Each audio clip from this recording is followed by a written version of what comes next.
നിങ്ങളെ ദ്രോഹിച്ച ചിലർ വർഷങ്ങൾക്ക് ശേഷം സഹായം അഭ്യർത്ഥിച്ചുകൊണ്ട് നിങ്ങളുടെ മുൻപിലെത്തി എന്നിരിക്കട്ടെ. അവർ നിങ്ങളെ തിരിച്ചറിഞ്ഞിട്ടുമില്ല. നിങ്ങൾക്കെങ്ങനെയും അവരോട് പെരുമാറാനുള്ള അധികാരവും പണവും ശക്തിയും ഉണ്ട് എന്നിരിക്കട്ടെ. അങ്ങനെ ഒരു സാഹചര്യത്തിൽ നിങ്ങൾ എങ്ങനെയായിരിക്കും പെരുമാറുന്നത്?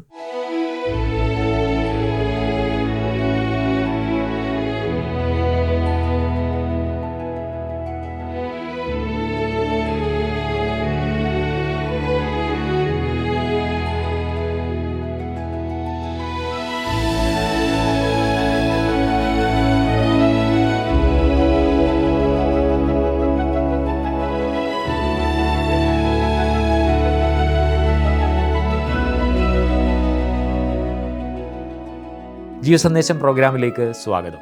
തൻ്റെ കുടുംബത്തിൻ്റെ കൂടെ രക്ഷയ്ക്ക് വേണ്ടിയാണ് ദൈവം തന്നെ മിസ്രൈമിലേക്ക് അയച്ചതെന്ന ഉറച്ച ബോധ്യം യോസഫിനുണ്ടായിരുന്നു.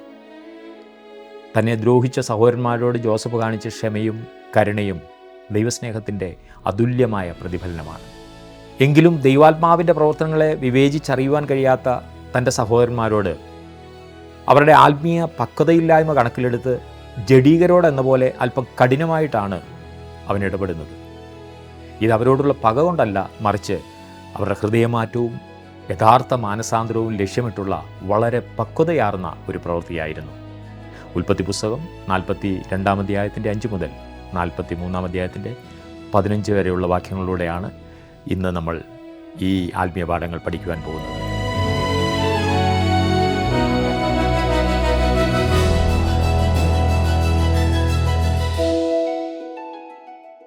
തൻ്റെ 10 മക്കളെ ആഹാരം വാങ്ങുന്നതിനായി മിസ്രൈമിലേക്ക് അയക്കുവാൻ യാക്കോബ് നിർബന്ധിതനായി. യോസഫ് തൻ്റെ സഹോദരന്മാരെ തിരിച്ചറിഞ്ഞു. പക്ഷേ അവർ അവനെ തിരിച്ചറിഞ്ഞില്ല. അവർ അവനെ അവിടെയും പ്രതീക്ഷിച്ചില്ല. നേരെ മറിച്ച് യോസഫ് അവരെ അവിടെ കാണുമെന്ന് തന്നെ പ്രതീക്ഷിച്ചിരിക്കുകയായിരുന്നു. ഉൽപ്പത്തി പുസ്തകം 42-ാം അധ്യായത്തിൻ്റെ 4-ാം വാക്യം വരെ നാം ചിന്തിച്ചിരുന്നു. ഇന്ന് 5 മുതലുള്ള വാക്യങ്ങൾ വളരെ ശ്രദ്ധേയമായുള്ള ചില കാര്യങ്ങളാണ് നാം ഇവിടെ കാണുന്നത്. 5ഉം 6ഉം വാക്യങ്ങൾ ഞാൻ വായിക്കട്ടെ. അങ്ങനെ ധാന്യം കൊള്ളുവാൻ വന്നവരുടെ ഇടയിൽ ഇസ്രായേലിൻ്റെ പുത്രന്മാരും വന്നു. കനാൻ ദേശത്തും ക്ഷാമം ഉണ്ടായിരുന്നുവല്ലോ. യോസഫ് ദേശത്തിന് അധിപതിയായിരുന്നു. അവൻ തന്നെ ആയിരുന്നു ദേശത്തിലെ സകല ജനങ്ങൾക്കും ധാന്യം വിറ്റത്. യോസഫിൻ്റെ സഹോദരന്മാരും വന്ന് അവനെ സാഷ്ടാംഗം നമസ്കരിച്ചു. യോസഫ് ഇവർക്ക് വേണ്ടി കാത്തിരിക്കുകയായിരുന്നു എന്ന് ഞാൻ നേരത്തെ സൂചിപ്പിച്ചല്ലോ. അവരുടെ വരവ് ഒഴിച്ചു കൂടാനാവാത്തതാണെന്ന് യോസഫിന് അറിയാമായിരുന്നു.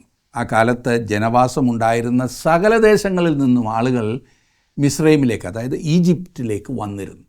ക്ഷാമം അറിയപ്പെട്ട ഭൂമി മുഴുവൻ ഉണ്ടായിരുന്നു. അപ്പോൾ ഇതാ യോസഫ് പ്രതീക്ഷിച്ചതുപോലെ 10 പുരുഷന്മാർ, തൻ്റെ സഹോദരന്മാർ മിസ്രൈമിലേക്ക് വരുന്നു. അവരെല്ലാവരും വന്നു. എന്നിട്ട് അവൻ്റെ മുമ്പാകെ മുഖം കുനിച്ച് തല വണങ്ങി നിന്നു. ഈ അവസരത്തിൽ യോസഫ് എന്തായിരിക്കും ചിന്തിക്കുന്നത്? തീർച്ചയായും തൻ്റെ പഴയ സ്വപ്നത്തെ അവൻ ഓർത്ത് കാണും. ഇവിടെ ഇതാ സ്വപ്നത്തിൻ്റെ അക്ഷരികമായ നിവൃത്തി. കറ്റകളെല്ലാം തൻ്റെ കറ്റയെ വണങ്ങിയ ആ സ്വപ്നം.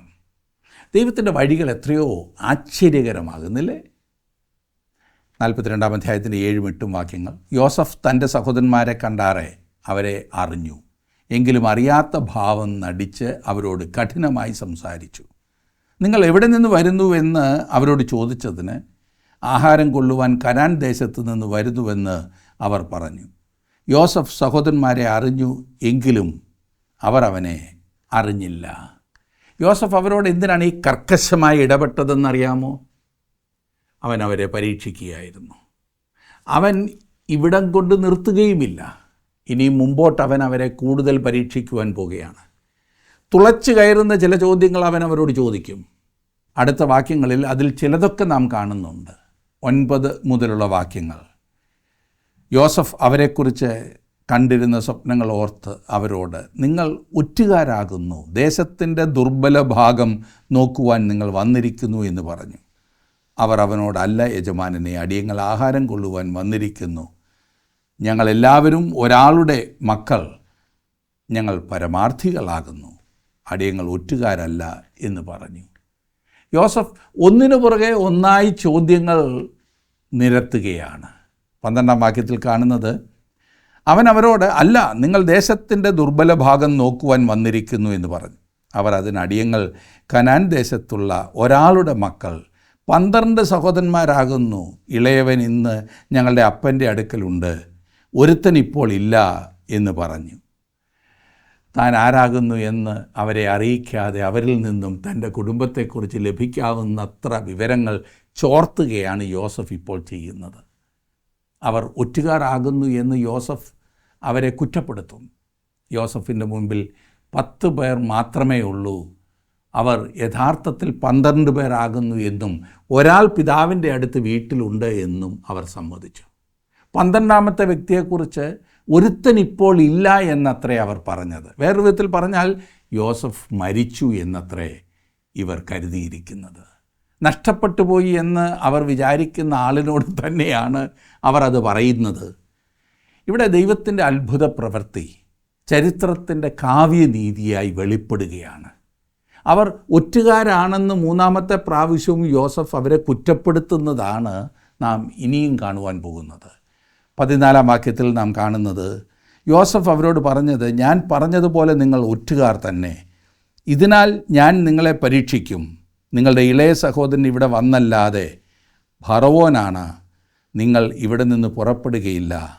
നിങ്ങളുടെ സഹോദരനെ കൂട്ടിക്കൊണ്ടുവരുവാൻ നിങ്ങളിൽ ഒരുത്തനെ അയപ്പീൻ.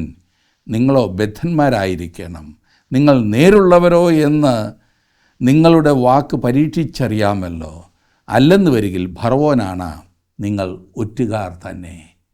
യോസഫ് തൻ്റെ ഇളയ സഹോദരനുമായി ബന്ധപ്പെടുവാൻ ശ്രമിക്കുന്നതാണ് വാസ്തവത്തിൽ ഇവിടെ കാണുന്നത്.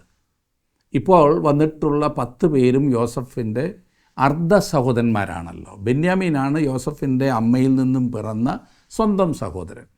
അവനെ കാണുവാനാണ് യോസഫിന് തിടുക്കം. അവൻ അത് സാധിച്ചെടുക്കുവാൻ ശ്രമിക്കുന്നത് ശ്രദ്ധിച്ചാലും 17 മുതലുള്ള വാക്യങ്ങൾ.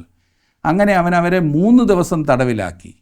3-ാം ദിവസം യോസഫ് അവരോട് പറഞ്ഞത്, ഞാൻ ദൈവത്തെ ഭയപ്പെടുന്നു. നിങ്ങൾ ജീവിച്ചിരിക്കേണ്ടതിന് ഇത് ചെയ്യുവിൻ. നിങ്ങൾ പരമാർത്ഥികളെങ്കിൽ നിങ്ങളുടെ ഒരു സഹോദരൻ കാരാഗൃഹത്തിൽ കിടക്കട്ടെ. നിങ്ങൾ പുറപ്പെട്ട് നിങ്ങളുടെ വീടുകളിലെ ബുദ്ധിമുട്ടിന് ധാന്യം കൊണ്ടുപോകുവീൻ. എന്നാൽ നിങ്ങളുടെ ഇളയ സഹോദരനെ എൻ്റെ അടുക്കൽ കൊണ്ടുവരേണം. അതിനാൽ നിങ്ങളുടെ വാക്ക് നേരെന്ന് തെളിയും. നിങ്ങൾ മരിക്കേണ്ടി വരികയില്ല. അവർ അങ്ങനെ സമ്മതിച്ചു. അവൻ അവരെ പിടിച്ച് ജയിലിലടച്ചു. സംഗതിയാകെ വഷളാകുന്നതായിട്ടാണ് അവർക്ക് അനുഭവപ്പെടുന്നത്. എന്താണ് സംഭവിക്കുവാൻ പോകുന്നത് എന്ന് അവർ ആകാംക്ഷയോടെ കാത്തിരിക്കുകയാണ്. ഏതായാലും യോസഫ് ഇവിടെ ദൈവത്തിൻ്റെ നാമം ഉച്ചരിക്കുന്നു. അതുകൊണ്ട് തന്നെ ആ പുരുഷന്മാർക്ക് ഒരു ആശ്വാസം ഉണ്ടാകേണ്ടതാണ്. പക്ഷേ അവർ ഇപ്പോൾ കൂടുതൽ ഭയപ്പെടുകയാണ്. ഓർക്കണം, ഈ 10 പേർ വെറും കുട്ടികളായിരുന്നില്ല. അവരിൽ ചിലർ 50-ലധികം വയസ്സ് പ്രായമുള്ളവരായിരുന്നു. അവരിപ്പോൾ തങ്ങളെ തന്നെ ഒരു വല്ലാത്ത വെട്ടിലകപ്പെട്ടതുപോലെ കാണുന്നു. ദൈവത്തെ ഭയമുള്ള ഒരാളാണ് അവരോട് ഇടപെടുന്നതെന്ന് അവർക്കിപ്പോൾ മനസ്സിലായി. എന്നാൽ അവൻ ചെയ്യാൻ പോകുന്നത് എന്താണെന്ന് ഒരു പിടിയും കിട്ടുന്നില്ല. ഇവർ നേരുള്ളവരോ എന്നറിയണം എന്ന ഭാവത്തിൽ യോസഫ് അവരെ പരീക്ഷിക്കുന്നെങ്കിലും തൻ്റെ സഹോദരൻ ബെന്യാമീനെ കാണുകയാണ് യോസഫിൻ്റെ ഉദ്ദേശം. 21-ാം വാക്യത്തിൽ നാം വായിക്കുന്നത്, ഇത് നമ്മുടെ സഹോദരനോട് നാം ചെയ്ത ദ്രോഹമാകുന്നു. അവൻ നമ്മോട് കെഞ്ചിയപ്പോൾ നാം അവൻ്റെ പ്രാണസങ്കടം കണ്ടാറയും അവൻ്റെ അപേക്ഷ കേട്ടില്ലല്ലോ. അതുകൊണ്ട് ഈ സങ്കടം നമുക്ക് വന്നിരിക്കുന്നു എന്ന് അവർ തമ്മിൽ പറഞ്ഞു. ഇവിടെ ഇപ്പോൾ സംഭവിക്കുന്നത് വളരെ കൗതുകകരമായ ഒരു കാര്യമാണ്. അവർ എബ്രായ ഭാഷയാണ് സംസാരിക്കുന്നത്. യോസഫിന് അവർ പറയുന്നത് ശരിക്കും മനസ്സിലാകുന്നുണ്ട്. യോസഫ് അവരുടെ സംസാരം ഗ്രഹിക്കുന്നുണ്ടെന്ന് അവർക്ക് മനസ്സിലായതുമില്ല. ഒരു ദ്വിഭാഷി മുഖാന്തരമാണ് യോസഫ് അവരോട് സംസാരിച്ചത്. അതിൻ്റെ ആവശ്യമില്ലായിരുന്നെങ്കിലും ഒരു മിസ്രൈമ്യനായി അവൻ അപ്പോൾ അഭിനയിക്കുകയായിരുന്നല്ലോ. അവർ തങ്ങളുടെ കുറ്റം വാസ്തവമായി ഏറ്റുപറയുകയാണ്. നാമും പലപ്പോഴും ഇങ്ങനെയാണല്ലോ, കുറ്റം ചെയ്യുമ്പോൾ ഓർക്കയില്ല, പിന്നെ എന്തെങ്കിലും പ്രതിസന്ധി വരുമ്പോൾ തിരിഞ്ഞ് ചിന്തിക്കും. എന്നാൽ അന്ന് സഹോദരനോട് ചെയ്തത് തെറ്റായിപ്പോയി എന്ന ബോധ്യം അവർക്ക് ഇപ്പോഴുണ്ട്. 22-ാം വാക്യത്തിൽ നാം കാണുന്നത്, അതിന് രൂബൻ, ബാലനോട് ദോഷം ചെയ്യരുതെന്ന് ഞാൻ നിങ്ങളോട് പറഞ്ഞില്ലയോ? എന്നിട്ടും നിങ്ങൾ കേട്ടില്ല. ഇപ്പോൾ ഇതാ അവൻ്റെ രക്തം നമ്മോട് ചോദിക്കുന്നു എന്ന് അവരോട് പറഞ്ഞു. മനുഷ്യർ സാധാരണ ഇങ്ങനെയാണല്ലോ. ആരെങ്കിലും എന്തെങ്കിലും പ്രശ്നത്തിൽ ചാടുമ്പോൾ മറ്റുള്ളവരെ കുറ്റപ്പെടുത്തും. ഒരുപക്ഷെ അവരുടെ സംസാരം കേട്ടു നിൽക്കുവാൻ യോസഫിന് നല്ല രസമായിരുന്നിരിക്കും. അന്ന് യോസഫിനോട് ചെയ്തതിന് അവർക്ക് ലഭിക്കുന്ന ദൈവശിക്ഷയാണ് ഇപ്പോഴത്തെ ഈ പ്രതിസന്ധി എന്നത്രേ അവർ ചിന്തിക്കുന്നതും പറയുന്നതും. 23-ാം വാക്യത്തിൽ നാം കാണുന്നത്, യോസഫ് അവരോട് സംസാരിച്ചത് ദ്വിഭാഷി മുഖാന്തരം ആയിരുന്നതുകൊണ്ട് അവൻ ഇത് ഗ്രഹിച്ചു എന്നവർ അറിഞ്ഞില്ല. അവൻ അവരെ വിട്ട് മാറിപ്പോയി കരഞ്ഞു. പിന്നെ അവരുടെ അടുക്കൽ വന്ന് അവരോട് സംസാരിച്ച് അവരുടെ കൂട്ടത്തിൽ നിന്ന് ശിമയോനെ പിടിച്ച് അവർ കാണെ ബന്ധിച്ചു. യോസഫിനോട് അവർ ചെയ്ത ദ്രോഹം മൂലമാണ് ഇവിടെ തങ്ങൾക്ക് ഈ ദോഷം വന്ന് ഭവിക്കുന്നത് എന്നവർ തിരിച്ചറിയുന്നുണ്ട്. വാസ്തവത്തിൽ അവർ ഇപ്പോൾ അനുതപിക്കുകയാണ്. അവർ പറയുന്നത് മുഴുവനും യോസഫ് കേൾക്കുന്നുണ്ട്, മനസ്സിലാക്കുന്നുണ്ട്. അവൻ അവരോട് അലിവ് തോന്നി. ഓരോരുത്തരെയും ആശ്ലേഷിച്ചുകൊണ്ട് സഹോദര എന്ന് വിളിക്കുവാൻ അവൻ്റെ ഹൃദയം വെമ്പൽ കൊള്ളുകയായിരുന്നു. എന്നാൽ അവൻ അങ്ങനെ ചെയ്താൽ ബെന്യാമീനെ അവിടെ വരുത്തുവാനുള്ള അവൻ്റെ പദ്ധതി പാളിപ്പോകും. ഇപ്പോൾ അവൻ അവർക്ക് ശരിയായ ഒരു പരീക്ഷ നൽകും. അവർ തങ്ങളുടെ കൂട്ടത്തിലുള്ള ഒരു സഹോദരനെ അവിടെ വിട്ടിട്ട് പോകാൻ അവൻ ആവശ്യപ്പെടുന്നു. അത് ശിമയോനാണ്. പക്ഷേ എത്ര നേരം ഇങ്ങനെ പിടിച്ചു നിൽക്കും? തൻ്റെ സഹോദരങ്ങളോടുള്ള ദയയും സ്നേഹവും എല്ലാം അവൻ്റെ ഉള്ളിൽ അണപൊട്ടിയൊഴുകി. അവൻ മാറിപ്പോയി പൊട്ടിക്കരഞ്ഞു. പിന്നെ അവൻ മുഖമൊക്കെ കഴുകിയിട്ട് ഒന്നും സംഭവിക്കാത്തതുപോലെ തിരികെ സഹോദരങ്ങളുടെ മുമ്പിൽ വരുന്നു. ഇപ്പോൾ യോസഫിൻ്റെ ഉള്ളിലെ ചിന്തകൾ എന്തൊക്കെയായിരിക്കും? എന്തുകൊണ്ടാണ് അവൻ ശിമയോനെ അവിടെ സൂക്ഷിക്കുവാൻ തിരഞ്ഞെടുത്തത്? എനിക്കറിയില്ല. ഒരുപക്ഷെ യോസഫ് വെളിയിലേക്ക് പോയ സമയത്ത് സഹോദരന്മാർ എല്ലാവരും കൂടി ശിമയോനെ അവിടെ ആക്കുവാൻ തീരുമാനിച്ചതാകും. അറിയില്ല. യോസഫ് അത് അംഗീകരിക്കുകയും ചെയ്തു കാണും. 25-ാം വാക്യത്തിൽ നാം കാണുന്നത്, അവരുടെ ചാക്കിൽ ധാന്യം നിറപ്പാനും അവരുടെ ദ്രവ്യം അവനവൻ്റെ ചാക്കിൽ തിരികെ വയ്പ്പാനും വഴിക്കു വേണ്ടി ആഹാരം അവർക്ക് കൊടുപ്പാനും യോസഫ് കൽപ്പിച്ചു. അങ്ങനെ തന്നെ അവർക്ക് ചെയ്തു കൊടുത്തു. അങ്ങനെ അവൻ സഹോദരങ്ങളെ മടക്കി അയക്കുകയാണ്.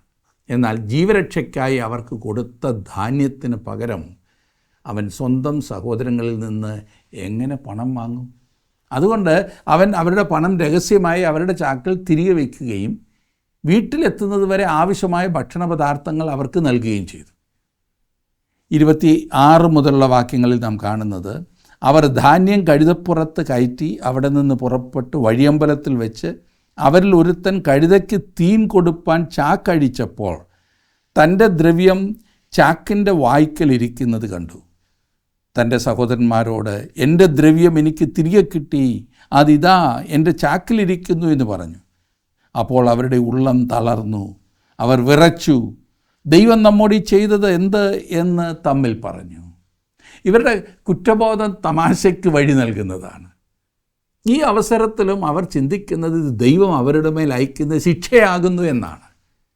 സാധാരണ ഇതൊരു നല്ല വാർത്തയായിരിക്കേണ്ടതാണില്ലേ? നിങ്ങളുടെ പണം തിരികെ ലഭിച്ചു എന്ന് പറഞ്ഞാൽ അത് സന്തോഷത്തിൻ്റെ കാര്യമല്ലേ? നിങ്ങൾ സാധാരണ സാധനങ്ങൾ വാങ്ങാറുള്ള കടയിൽ ചെന്ന് ഈ മാസത്തേക്ക് ആവശ്യമായതെല്ലാം വാങ്ങിയെന്നിരിക്കട്ടെ, അരിയും പഞ്ചസാരയും എല്ലാം വാങ്ങിയിട്ട് ഒരു വണ്ടി വിളിച്ച് സാധനമെല്ലാം വീട്ടിൽ കൊണ്ടുവന്ന് അരിച്ചാക്ക് തുറന്നപ്പോൾ നിങ്ങൾ അവിടെ കൊടുത്ത പണമെല്ലാം അതിനുള്ളിൽ ഇരിക്കുന്നത് കണ്ടാൽ നിങ്ങൾ ഞെട്ടുമോ? അതൊരു മോശമായ വാർത്തയായി നിങ്ങൾക്ക് അനുഭവപ്പെടുമോ? നിങ്ങൾ കൊടുത്ത പണം മുഴുവൻ ആ കടക്കാരൻ നിങ്ങൾക്ക് തന്നെ സമ്മാനമായി തിരികെ തന്നാൽ അത് നിങ്ങളെ വിഷമിപ്പിക്കുമോ? സാധാരണ സാഹചര്യത്തിൽ അതൊരു നല്ല വാർത്തയായിട്ടാണ് നാം പരിഗണിക്കുന്നത്. എന്നാൽ ഈ പുരുഷന്മാർക്കത് അങ്ങനെയായിരുന്നില്ല. അവർ ചിന്തിക്കുന്നത് ഇപ്പോൾ തന്നെ അവർ എരുതിയിലാണെന്നത്രേ. മിസ്രൈമിലെ ഈ ഭരണാധികാരി അത്രയ്ക്ക് കഠിന മനുഷ്യനാണ്. അവൻ സംഗതി മുഴുവൻ കുഴപ്പത്തിലാക്കിയിരിക്കുകയാണ്, കുഴച്ചുമറിച്ചിട്ടിരിക്കുകയാണ്.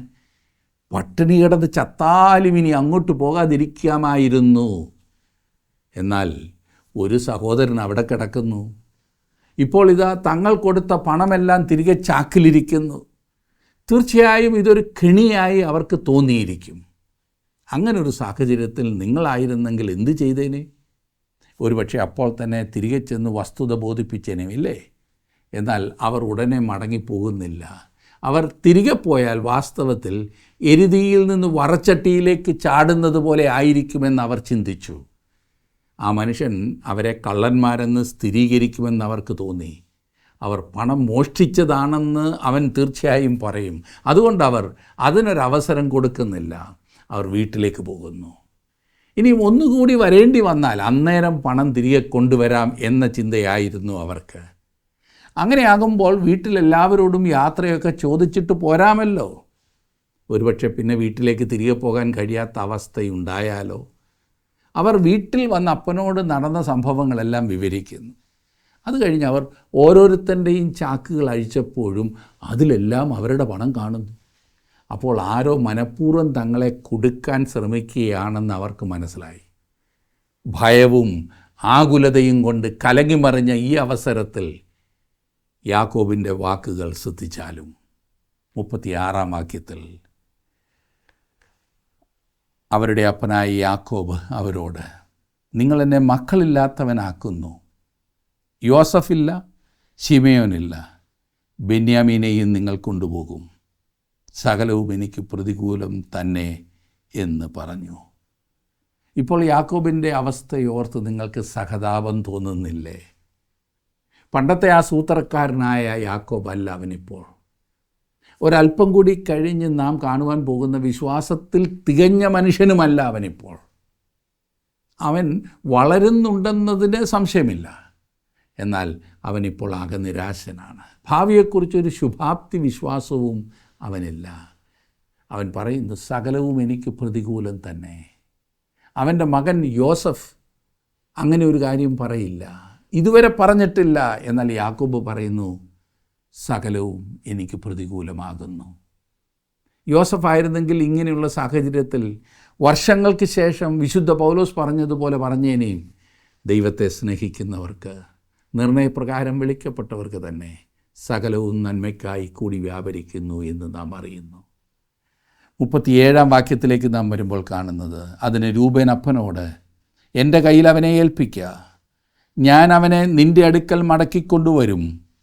ഞാൻ അവനെ നിൻ്റെ അടുക്കൽ കൊണ്ടുവരാത്ത പക്ഷം എൻ്റെ 2 പുത്രന്മാരെ കൊന്നുകളക എന്ന് പറഞ്ഞു. എന്നാൽ അവൻ, എൻ്റെ മകൻ നിങ്ങളോടുകൂടെ പോരുകയില്ല. അവൻ്റെ ജ്യേഷ്ഠൻ മരിച്ചുപോയി, അവൻ ഒരുത്തനെ ശേഷിപ്പുള്ളൂ.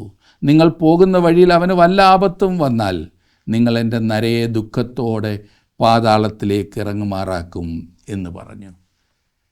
ഒരർത്ഥത്തിൽ ബെന്യാമീൻ്റെ ജീവിതത്തെ ചുറ്റിപ്പറ്റിയാണ് ഈ യാക്കോബിൻ്റെ ജീവിതം മുഴുവൻ. ഇപ്പോൾ താൻ ഏറ്റവും അധികം സ്നേഹിച്ചിരുന്ന റാഹേലിൻ്റെ ആദ്യജാതനായിരുന്നതിനാലാണ് യാക്കോബ് യോസഫിനെ കൂടുതൽ സ്നേഹിച്ചിരുന്നത്. യോസഫിനെ നഷ്ടപ്പെട്ടത് യാക്കോബിൻ്റെ ഹൃദയം തകർത്ത സംഭവമായിരുന്നു. ഇന്നും അതിൽ നിന്നും അവന് മോചനം ലഭിച്ചിട്ടില്ല. ഇപ്പോൾ ഇതാ റാഹേലിൽ തനിക്ക് ശേഷിച്ചിരിക്കുന്ന ഒരേ ഒരു മകനായ ബെന്യാമീനും നഷ്ടപ്പെടുവാനുള്ള സാഹചര്യം. ഇത് വല്ലാത്തൊരു പ്രതിസന്ധിയാണല്ലേ. അതുകൊണ്ട് യാക്കോബ് പറയുന്നത്, അങ്ങനെ സംഭവിച്ചാൽ താൻ ഉടനെ മരിച്ചു പോകുമെന്നാണ്. അത് സത്യവുമാണ്. ബെന്യാമീൻ്റെ ജീവിതവുമായി കെട്ടപ്പെട്ടതാണ് യാക്കോബിൻ്റെ ജീവിതം. ബെന്യാമീൻ യാക്കോബിൻ്റെ ഊന്നുവടി പോലെയാകുന്നു. എന്തൊരു പരിതാപകരമായ അവസ്ഥയല്ലേ. യോസഫിൻ്റെ സഹോദരന്മാരെ മിസ്രൈമിലേക്ക് വീണ്ടും കൊണ്ടുവരുന്നത് രൂക്ഷമായിരിക്കുന്ന ക്ഷാമമാണ് എന്ന് നാം കാണുന്നു. ഒരുപക്ഷെ ക്ഷാമം മാറിയിരുന്നെങ്കിൽ ശിമയോൻ ശേഷിക്കുന്ന കാലം അത്രയും മിസ്രൈമിലെ ജയിലിൽ കഴിയേണ്ടി വന്നേനെയും. ജീവപര്യന്തമല്ല, മരണപര്യന്തം. അല്ലെങ്കിൽ യോസഫ് തന്നെ അവനെ അങ്ങ് പറഞ്ഞു വിട്ടേനെയും. എന്തു ചെയ്യാൻ സാധിക്കും? 43-ാം അധ്യായത്തിലേക്ക് വരുമ്പോൾ നാം കാണുന്നത് 1-2 വാക്യങ്ങൾ. എന്നാൽ ക്ഷാമം ദേശത്ത് കഠിനമായി തീർന്നു. അവർ മിസ്രൈമിൽ നിന്ന് കൊണ്ടുവന്ന ധാന്യം തിന്നു തീർന്നപ്പോൾ അവരുടെ അപ്പൻ അവരോട്, നിങ്ങൾ ഇനിയും പോയി കുറേ ആഹാരം കൊള്ളുവീൻ എന്ന് പറഞ്ഞു. ഇവിടെ കഥ പുനരാരംഭിക്കുകയാണ്. അവർ മിസ്രൈമിലേക്ക് പോയി ധാന്യം കൊണ്ടുവരുന്നില്ലെങ്കിൽ ഭവനത്തിലെ കുഞ്ഞുകുട്ടികൾ ഉൾപ്പെടെ എല്ലാവരും പട്ടിണി കൊണ്ട് മരിക്കും എന്ന് യാക്കോബിന് മനസ്സിലായി. 3 മുതലുള്ള വാക്യങ്ങൾ, 43-ൻ്റെ 3 മുതൽ. അതിന് യഹൂദ അവനോട് പറഞ്ഞത്, നിങ്ങളുടെ സഹോദരൻ നിങ്ങളോടുകൂടെ ഇല്ലാതിരുന്നാൽ നിങ്ങൾ എൻ്റെ മുഖം കാണുകയില്ല എന്ന് അദ്ദേഹം തീർച്ചയായും ഞങ്ങളോട് പറഞ്ഞിരിക്കുന്നു.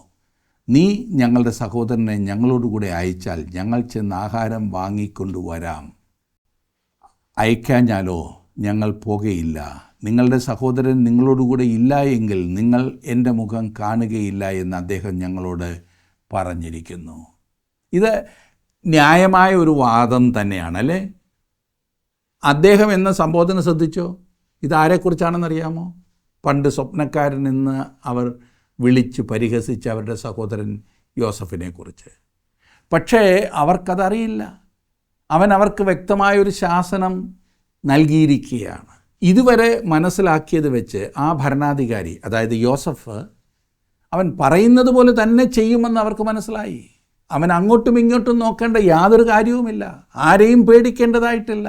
അതുകൊണ്ട് തന്നെ പിതാവിനോടുള്ള യഹൂദയുടെ വാക്കുകൾ വളരെ ഉറച്ചതായിരുന്നു.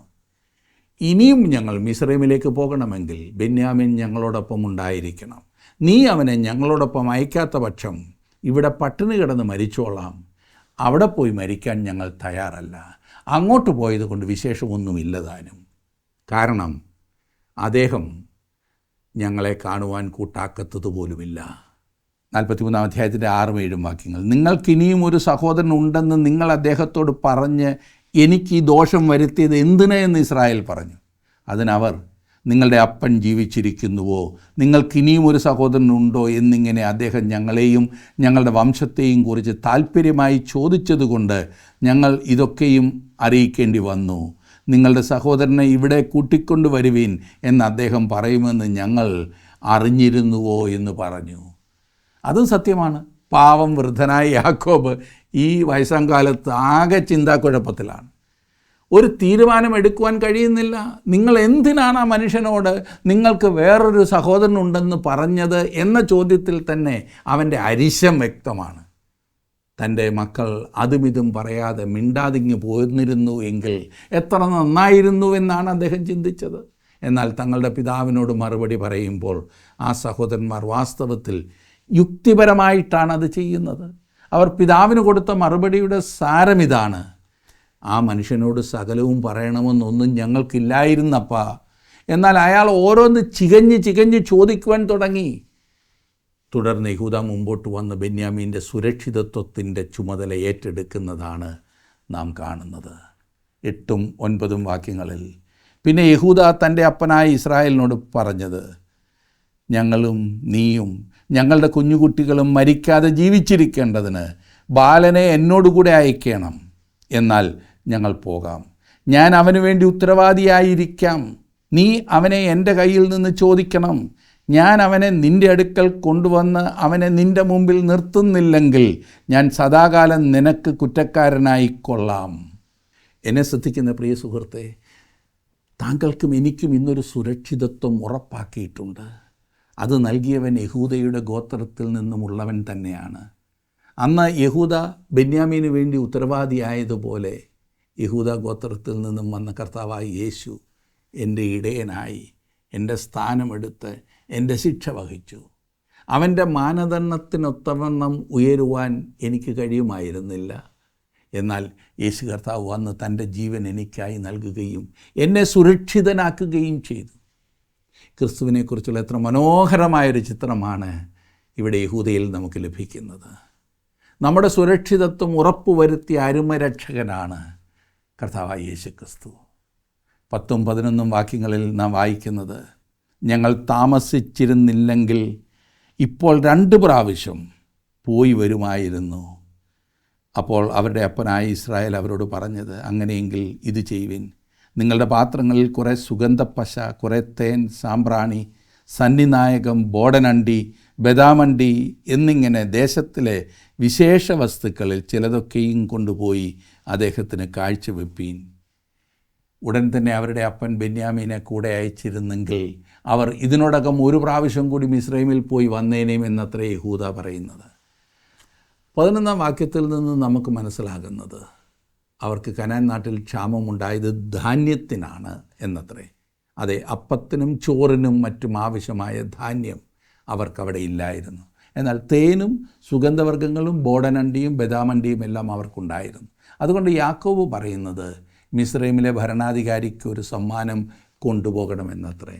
അങ്ങനെങ്കിലും അവനൊന്ന് മരുങ്ങുമോ എന്ന് യാക്കോബ് ചിന്തിക്കുകയാണ്. അങ്ങനെ യാക്കോബ് തൻ്റെ ഓമന മകൻ ബെന്യാമീനെ മൂത്ത സഹോദരന്മാരോടൊപ്പം അയക്കുന്നു. അടുത്ത തവണ അവർ യോസഫിൻ്റെ മുമ്പിൽ നിൽക്കുമ്പോൾ ആ നാടകീയ രംഗങ്ങൾ ആരംഭിക്കുകയാണ്. ബെന്യാമീനെ കണ്ടപ്പോഴത്തെ യോസഫിൻ്റെ വികാരത്തെക്കുറിച്ച് ഊഹിക്കുവാൻ കഴിയുന്നുണ്ടോ? എത്രയെത്ര വർഷങ്ങൾക്ക് ശേഷമാണ് തൻ്റെ സ്വന്തം സഹോദരനെ യോസഫ് കാണുന്നത്. ആ വികാരനിർഭരമായ നിമിഷങ്ങൾ നമ്മെ പല കാര്യങ്ങളും ഓർപ്പിക്കുകയും പഠിപ്പിക്കുകയും ചെയ്യുന്നുണ്ട്.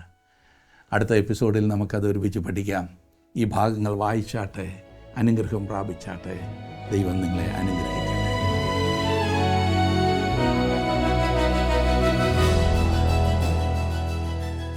തൻ്റെ കുടുംബത്തിൻ്റെയും സഹോദരന്മാരുടെയും സകല ചരിത്രവും അറിയാവുന്ന യോസഫിൻ്റെ മുമ്പിൽ അവൻ്റെ സഹോദരന്മാർക്ക് അധിക സമയം പിടിച്ചു നിൽക്കുവാൻ കഴിഞ്ഞില്ല എന്നുള്ളത് ശ്രദ്ധേയമാണ്. തങ്ങളുടെ സകല കാര്യങ്ങളും അവൻ്റെ മുമ്പിൽ അവർക്ക് തുറന്ന് സമ്മതിക്കേണ്ടതായി വന്നു. കർക്കശക്കാരനും നീതിമാനുമായ ഒരു ന്യായാധിപതിയാകയാൽ അവൻ്റെ മുമ്പിൽ കള്ളത്തരങ്ങളൊന്നും വിലപ്പോകില്ല എന്ന് അവർ വളരെ പെട്ടെന്ന് മനസ്സിലാക്കി. മനുഷ്യൻ്റെ ഹൃദയവിചാരങ്ങളെപ്പോലും തിരിച്ചറിയുന്ന ദൈവത്തിൻ്റെ ന്യായാസനത്തിൻ്റെ മുമ്പാകെ നിൽക്കുന്ന ഒരു ഛായാചിത്രമാണിത്. ഭയത്തോടെ നമ്മുടെ പ്രവാസകാലം കഴിപ്പാൻ ഈ പഠനം നമ്മെ സഹായിക്കട്ടെ.